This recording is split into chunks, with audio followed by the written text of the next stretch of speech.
This is Hell. Written by Nowhereman630. Hell found me again. All the fire, brimstone, pain, and hurt came flooding back as soon as the bony hand clamped itself on my wrist.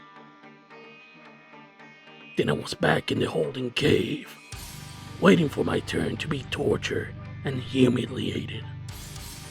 It wasn't the first time. I wasn't surprised. This was my hell. Getting out wasn't hard.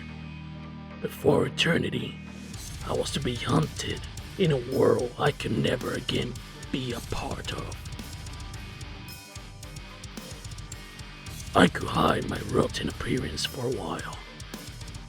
Tight gloves over bony fleshless hands.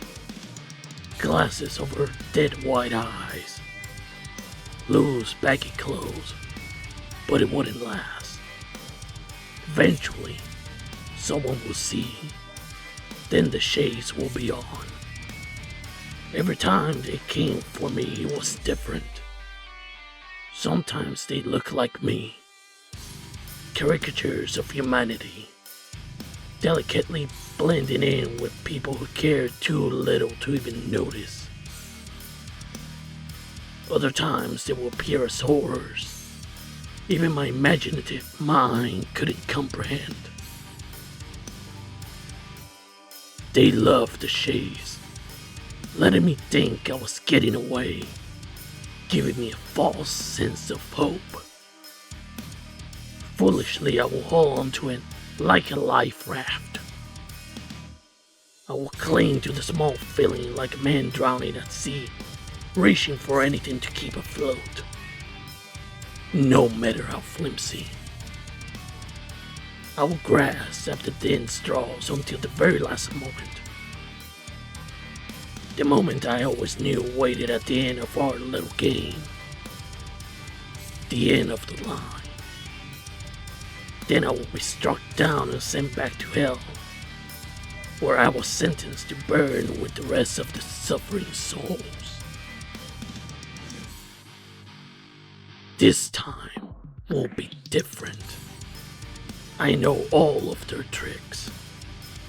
Quietly, I slipped out of the damp holding cave they drew me in. Stepping over the bloated and decaying bodies of the tortured, I ran as fast as I could through the demon's playground. The cries and screams of the less fortunate followed loudly behind me as I tried to push them out of my mind. I climb up the wall of the broken bodies that crumble under their horrendous punishment. Trying not to gag as the wounds and gashes they suffered tried to mend under my weight. Knowing only more pain and suffering awaited them when they could stand it.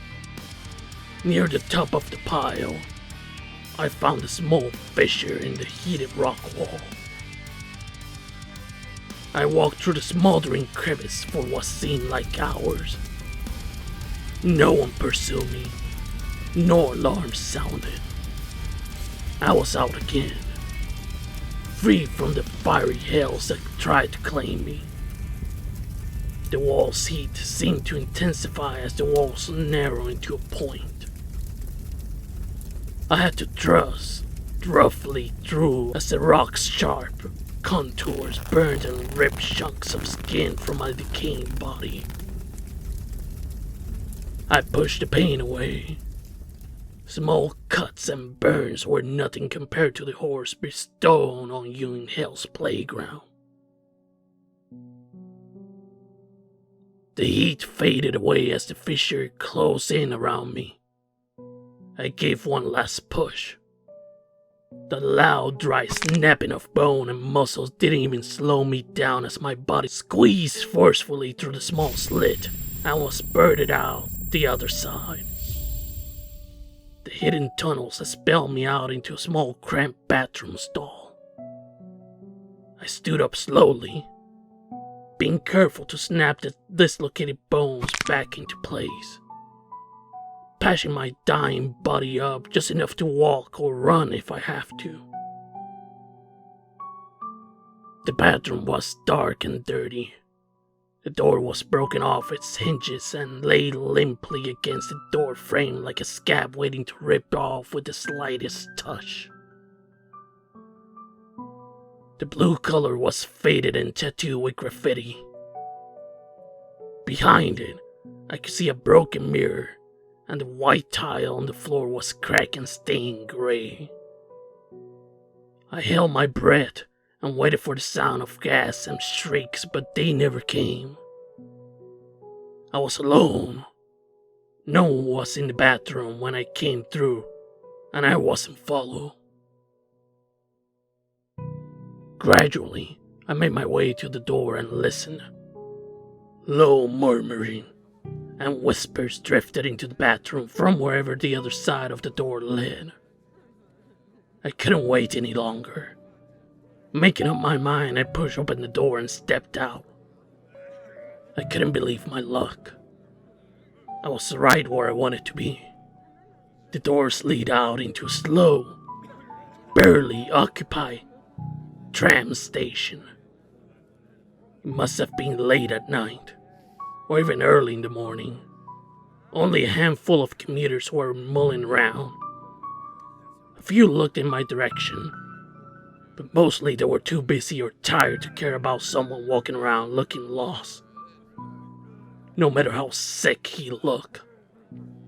Without pausing, I walked up to the loading platform, not caring where the tram went, as long as I could get far away from the opening, which brought me here. I had a chance to become lost in the crowd. I heard the tram coming down from the tunnel and my hopes began to soar. I could finally do it. I could finally be back in the world I was taken from so long ago. I looked around, expecting to see someone running after me, expecting to be chased, but no one was there.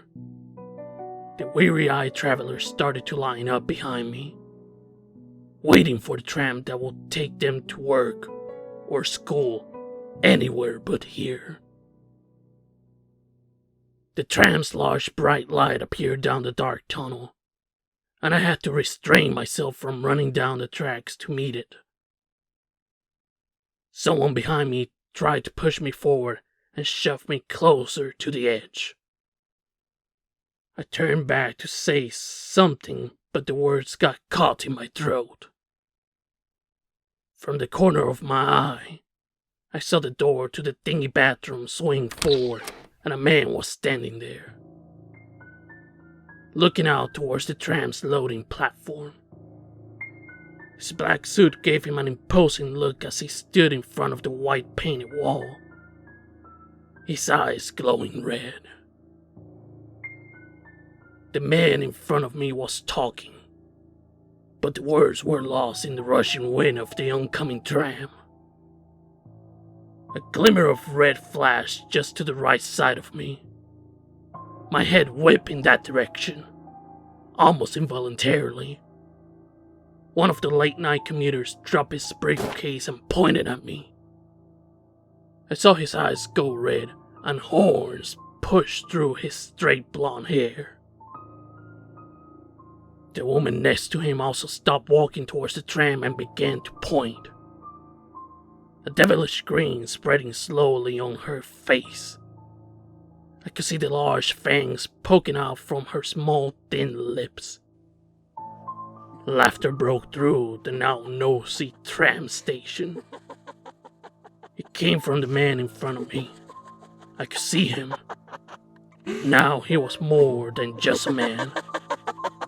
It was like a demon was weaving a translucent husk of a man. I could still see the man's face and features, but if I stared too long, they seemed to be replaced by the blackish, rough, scaly skin of a demon. His eyes were blood red. The inside of his mouth looked like it was full of crushed glass.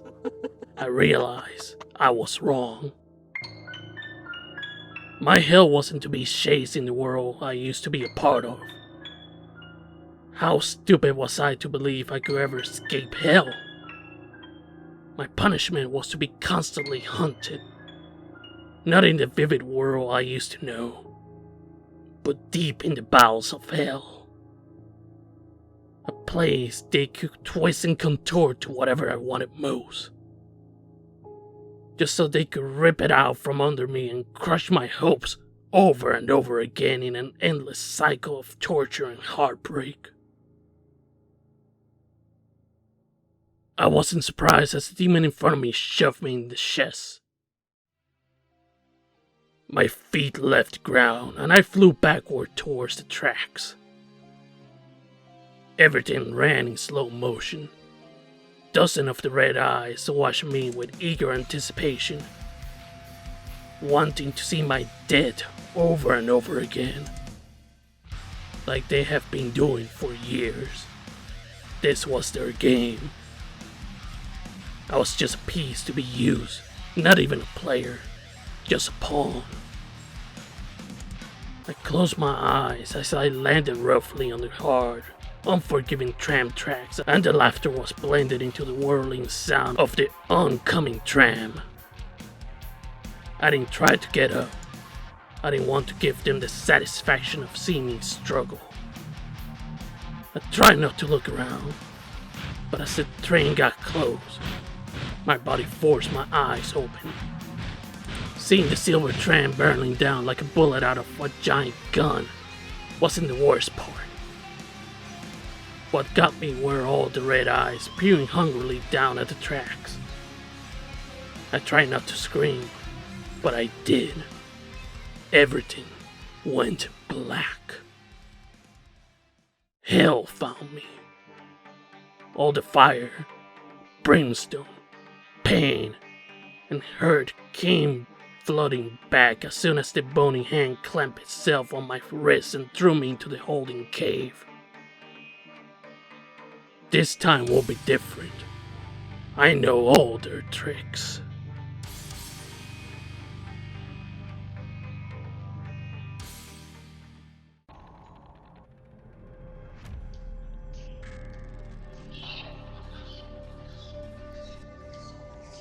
And that's today's story, Outlaw.